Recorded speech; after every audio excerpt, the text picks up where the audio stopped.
everybody, it's your girl Maya, and you are tuned into You Know I Got Soul.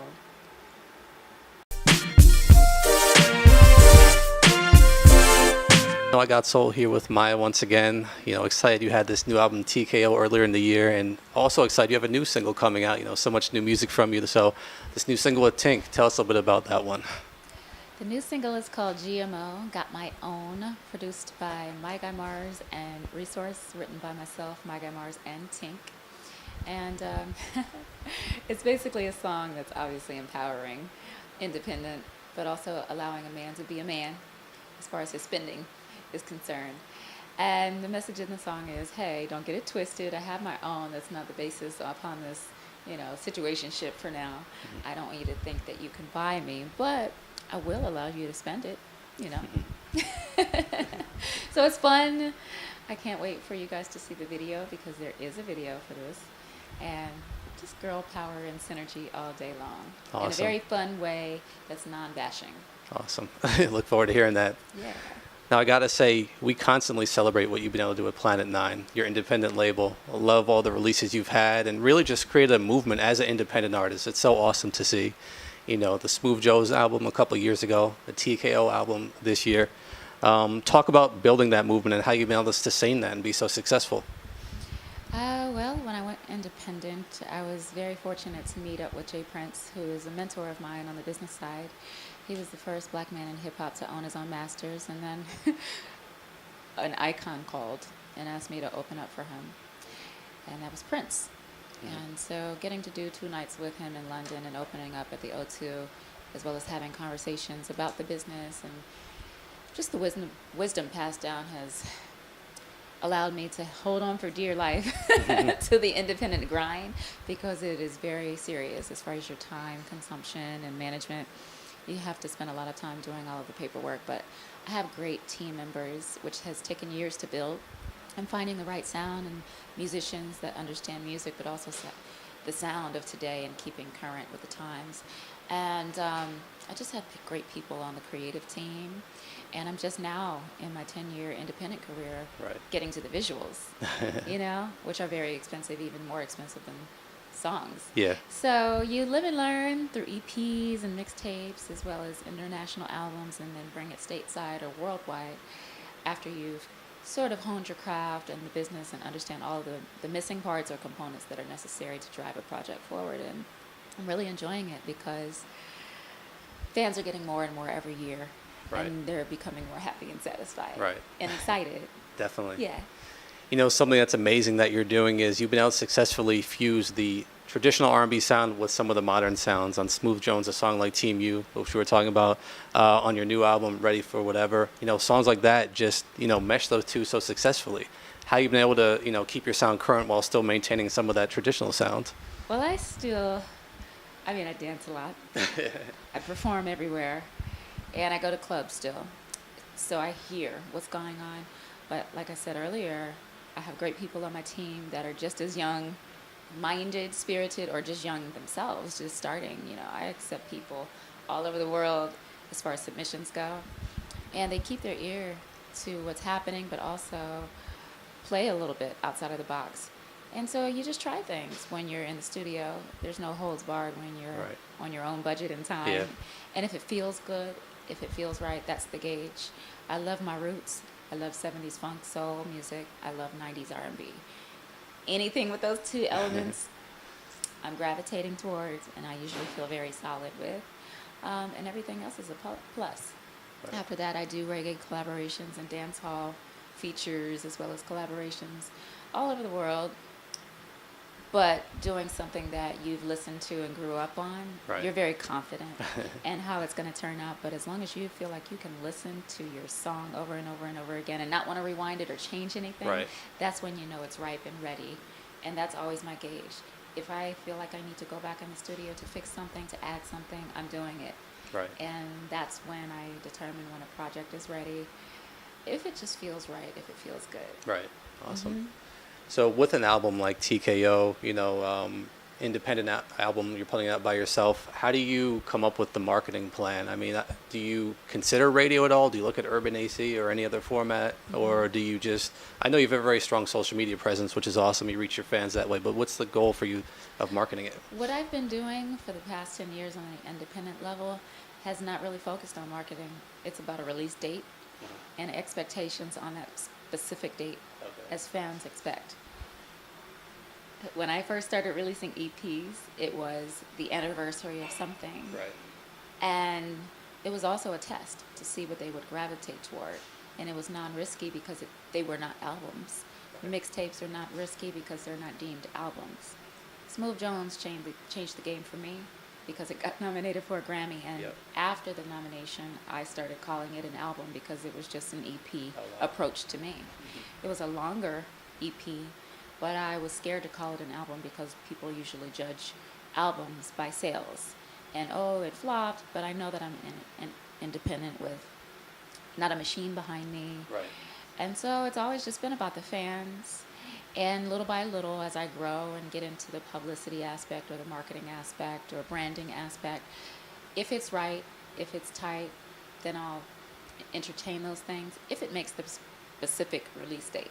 This year, I wanted to make sure that I got out something for the 20th year anniversary. Next year's project is completely different. Right.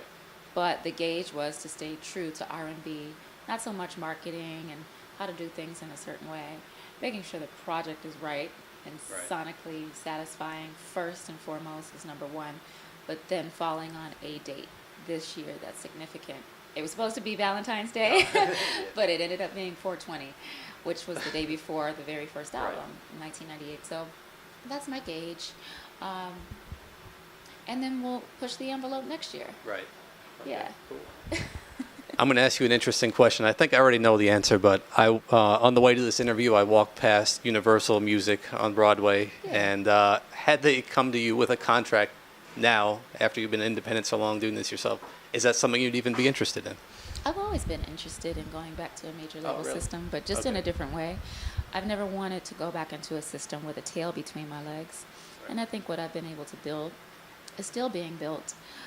Like I said, the Grammy nomination definitely changed the game for me as an independent because that's so hard to get. You're competing with thousands and thousands of artists worldwide. But that was confirmation to keep doing what I'm doing, but also invest more in the publicity, the marketing, the promotion, the visuals, and stick to being independent, but also don't be afraid to join forces with a major label. Now, I wouldn't necessarily go back into the system signing a 360 deal or just a new artist deal because I don't need that or desire that, but I would definitely want to be a label. Planet 9 knows what it's doing, but I could always use some radio budget. I could always use some marketing. I could always use, the help, as long as it's done in a legal, fair way. Right. And I'm working to still prove myself as an artist, but also as a business entity, so that I can walk in with the respect, deserving what I want to ultimately negotiate. Right. Yeah. Cool. See, I thought the answer was going to be no, you would not even consider it, but okay, that's a good answer. But the right time, Cool. Now, you mentioned this being the 20th anniversary of your debut. You coincided your previous album release with that. What advice does Maya now have for a young Maya who released her first album? Would you change anything you did when you were 18 and releasing that album? My advice to my younger self at 18 regarding my first album is, you have a point to prove. You're on a rap and rock label that doesn't understand a lick of R&B. But this is an opportunity of a lifetime. Know that it's going to get better and be grateful for this opportunity and that you'll get your time to be the complete artist that you want to be. So be patient and use this to your advantage. Don't worry about anything. Just ride the wave and stay as true to yourself as possible. But still pay your dues. Right. Yeah. Awesome. Mm-hmm. I know you're a big advocate of the vegan lifestyle. That's something you live by and help share tips on and help challenge your fans too. I guess how hard is it being an entertainer, being on the road and still trying to maintain that healthy lifestyle? When I first started veganism, I thought it was impossible because I didn't necessarily know what it was. It's just the elimination and replacement of substitutes, Right. you know, for dairy and eggs or everything that has dairy in it. And there's so many options now. I would say going to foreign territories that might not necessarily have processed products ready to go to pick up was a challenge when I was first starting, but the raw vegan challenge definitely allowed me to eat more pure foods. And so wherever I go worldwide, there seems to be organic options everywhere. So that has allowed me to just, when I land, go to the grocery store and be set. And I can survive for a whole year if I wanted to, Awesome. because I conditioned myself to do 28 days a month, period, by the end of last year, 2017, so that if necessary and we have a crisis, I need to grow my own food or rely on something that grows or fresh off of a tree, I'm set. So it's easy now because I put myself through what I thought was going to be hell, which actually really wasn't. Right. And then it has its set of benefits that are clear as day now as far as what my body is conditioned to intake versus what happens to me when I have the processed foods. Like, it's night and day. I literally reject a lot of things that I stripped from myself last year. Oh, wow. Because I will have the starchy foods and the crappy foods and the junk foods that are still vegan. But that also taught me that veganism is not necessarily healthy if you don't know what you're doing. It's about the balance. It's about the more healthy options. Even if you eat, you know, meat or seafood or whatever it is, it's more the processed foods that are very detrimental. So it's not hard at all. It's just a slight learning curve. And once you learn what that is, which is really simple. People make a big deal out of the vegan word because it's terrifying and it's also foreign still. I created a starter guide just so that people can skip over the 5 years of learning.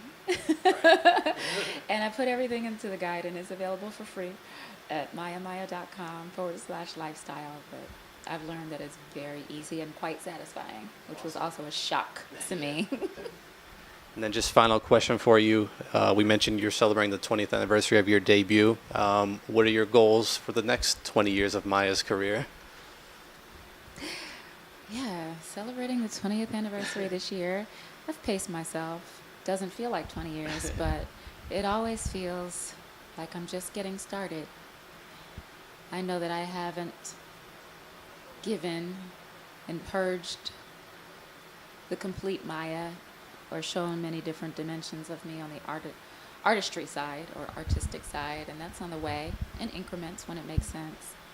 But I just hope to still be alive, to shape the world in a different way, to learn, to absorb knowledge and live my best life, and hope to help people live their best lives too in every capacity, spiritually, mentally, physically, emotionally, financially, creatively. Those are the goals. How it happens, it could be through anything, through art, through mentoring, through, I might go back to school and major in psychology. It seems to be one of my gifts. But who knows? But I do want to make sure that I'm able to assist as many people as possible. Awesome. Anything you'd like to add? It's a blessing to still be here after 20 years, in love with what I'm doing, and very excited about what's to come. And I just have to thank everybody there, every DJ, every programmer, every radio personality and station, every marketeer and publicist, just every person that's been involved, especially the musicians, the dancers, the crew, the producers, the graphic artists. There are so many components to this music business and just making art and putting it out. I have great people on my team. I enjoy doing this. It keeps me alive spiritually and energetically. And there's nothing else I would rather be doing. So thank you so much to everybody, especially the fans that inspire and motivate and send their 2 cents, criticism and all. You know, I really appreciate all of that.